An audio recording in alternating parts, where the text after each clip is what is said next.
مجھے زندگی میں یا رب سر بندگی عطا کر میرے دل کی بے حسی کو. جدھر انسانی لاجک اور مشاہدہ ختم ہو جاتا ہے، اس کے آگے بات سمجھ میں نہیں آ رہی، یہاں سے وحی کا علم شروع ہو رہا ہے. مولانا یوسف صاحب رحم اللہ فرماتے ہیں کہ یہ جو دو کرامن کاتبین بیٹھے ہیں یہ نظر تو نہیں آ رہے، کہاں سے لاجک لاؤ گے ان کو سمجھانے کی؟ یہ تو نظر نہیں آ رہے، لیکن اللہ قرآن میں فرما رہے ہیں کہ کرامن کاتبین بیٹھے ہیں یہاں پر.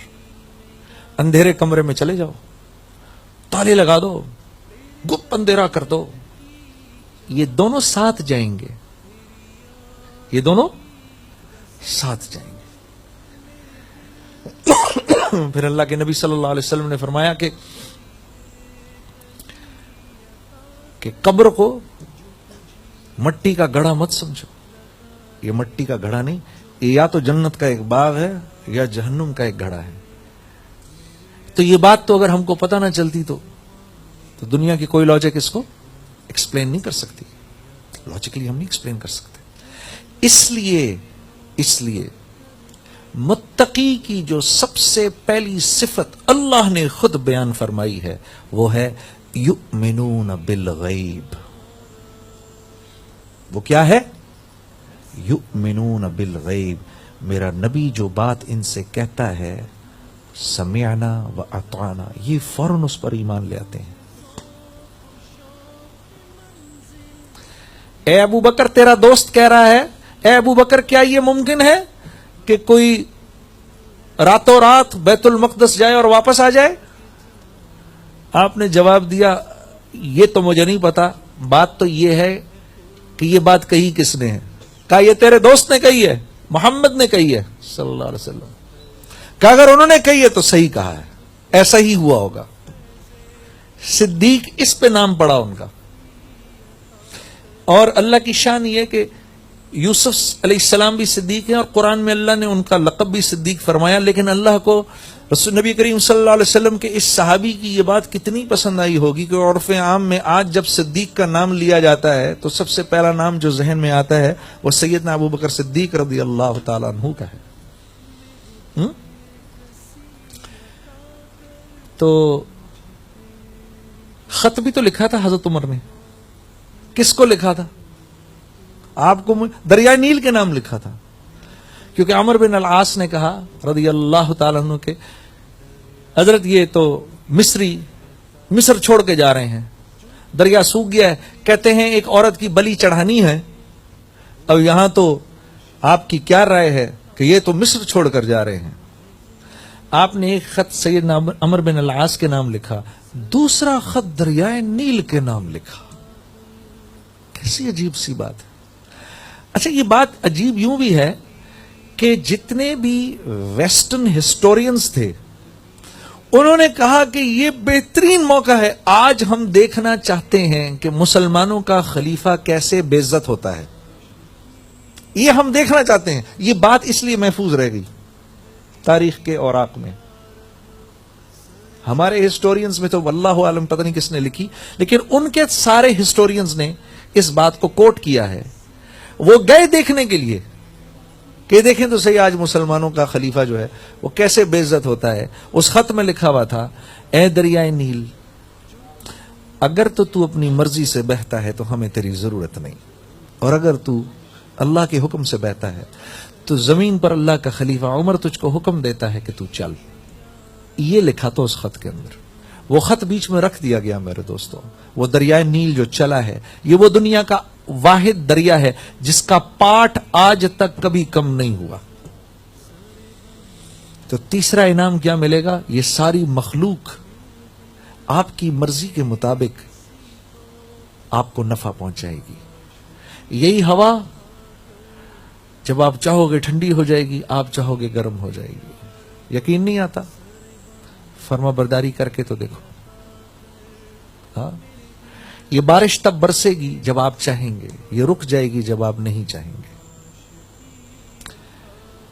میرے دوستو، اللہ کے وعدے سچے ہیں، ہمارے یقین کمزور ہیں. یقین کرو. میں کیسے بتاؤں؟ وہ کتنا شاکر رب ہے، قدردانی کی انتہا ہے، قدردانی کی انتہا ہے وہ اللہ. یہ تو اس کے ساتھ معاملات نہیں کرتے. ایسی میں دوستوں سے کہتا ہوں، اپنے بارے میں بھی کہتا ہوں، ہم ایک انتہائی بورنگ زندگی گزارتے ہیں. ہماری زندگی بڑی بورنگ سی زندگی ہے، ہاں؟ مشاہدے کے مطابق زندگی گزارتے ہیں. جو نظر آتا ہے اس پر یقین کرتے ہیں، جو نظر نہیں آتا اس پر یقین ہی نہیں کرتے. اللہ کو معاملات کے بیچ میں ہی نہیں لاتے، لائف کو انٹرسٹنگ ہی نہیں بناتے. اپنی لائف تھوڑی انٹرسٹنگ بناؤ نا، کچھ اللہ سے معاملات تو کرو. مان کے تو دیکھو یار، اگر میں یوں کروں گا لوگ، ارے لوگ کیا کہیں گے؟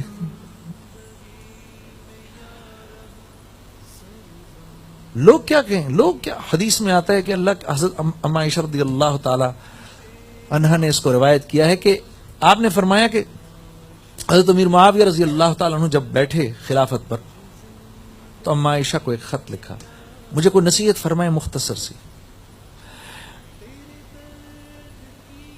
فرمایا کہ میں نے اللہ کے نبی صلی اللہ علیہ وسلم سے یہ بات سنی، کم و بیش الفاظ ہیں، کہ جب بھی کبھی تمہارے اوپر ایسا وقت آئے کہ یا مخلوق کو راضی کرنا ہو یا اللہ کو راضی کرنا ہو تو تم اللہ کو راضی کر لینا.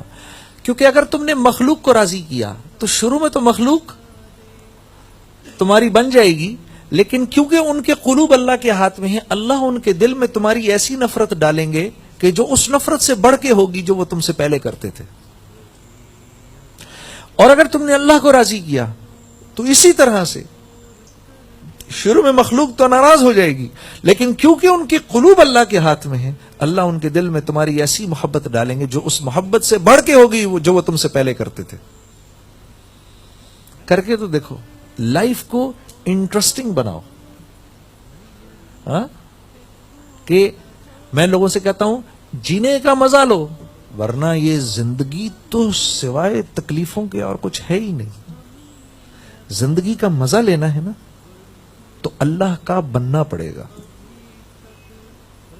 پھر ایک حفاظت کا نظام چلے گا. حضرت ابراہیم علیہ السلام سے تو پوچھو نا، جب ان کو پھینکا گیا آگ کے اندر، کیا جذبات تھے ان کے. میرے دوستو، یہ الف لالا کی کہانی نہیں ہے. یہ قصہ اللہ نے قرآن میں اس لیے نہیں ذکر فرمایا کہ ہم اس کو ایک کہانی سمجھ کے پڑھ کے آگے نکل جائیں. یہ بہت بڑی تقویت کے لیے اللہ نے اس کو بیان فرمایا ہے. میری آپ کی تقویت کے لیے اللہ نے اس کو بیان فرمایا ہے کہ میرا بندہ اس کو پڑھ کے طاقتور ہو جائے، میرے پر اس کا ایسا ایمان ہو، ایسا ایمان تازہ ہو. پوچھو تو صحیح. ہاں اللہ اکبر. تو تیسرا انعام کیا ملے گا؟ مخلوق تمہاری ہو جائے گی. تو ہی تو ہو میرے قلب کو وہ فیض دریارفی عطا کر، جو دلوں میں نور کر دے وہی روشنی عطا کر. مجھے زندگی میں یا رب سر بندگی عطا کر.